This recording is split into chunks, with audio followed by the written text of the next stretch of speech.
Start. Sir, in replying to the discussion on the demand for grant for the Ministry of Home Affairs at the outset, I would like to express my gratitude to the honorable members for their good suggestions. I am aware that the Home Ministry has to deal with many subjects. It is not merely a question of maintaining law and order. It has to deal with many other subjects. I am thankful to the members for raising several questions during the discussion here.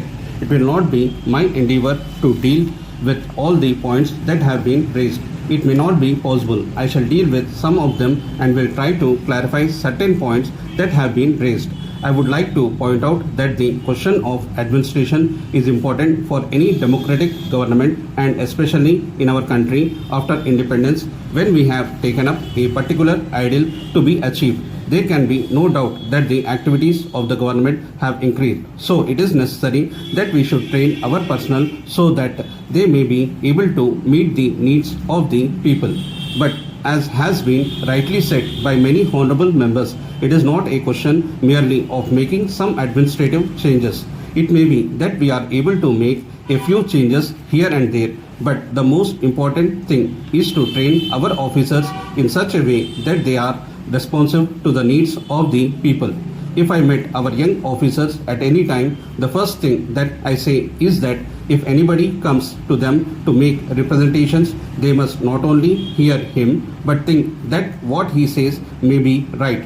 We have to give this kind of training to these people. Then only it will be possible for them to solve the problem.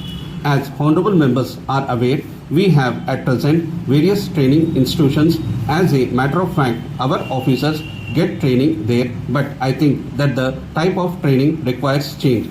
With that object in view, we have now appointed an advisory council, and it will have to suggest changes in the scheme of training which is being given today. I may inform the House that it met very recently and it has appointed a subcommittee. I am sure that it will also look into this question, and we shall do our best to implement its recommendations with regard to the change in the syllabus and in the existing training facilities. Further, we have an administrative reforms division. It was set up 2 years ago. I am glad that it has done some work, though it may be in a very small way. I know that it cannot do the same kind of work which is done by a commission, but I am happy that it has done some good work, and this deals with day-to-day life of the people and the difficulties which are faced by them and how they can be got rid of. I may inform the House that they are having training classes for the young officers. It is not merely a question of teaching them how to deal with a file, but they are given practical training. For example, there are difficulties if people want to get a motor driving license or electricity connection. I know that these are only some small matters, but at the same time, it is these small matters in which the public are interested. So if we are able to remove all these difficulties, it will be good. In the same way, we have appointed various committees under the chairmanship of members of parliament to look into the working of the departments dealing with the public. These are the places where the people come in day-to-day touch with the ministries, and they have been finding difficulties. One of these committees has given a valuable report and it has been accepted. I am sure it will go a long way in dealing with the difficulties and in increasing efficiency.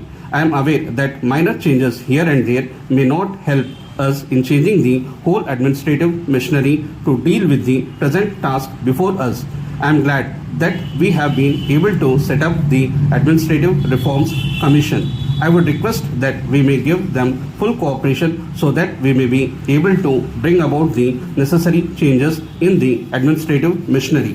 One honorable member referred to the grievances of the Secretariat employees. I have personally looked into many of these cases, and I feel that something has to be done in the matter.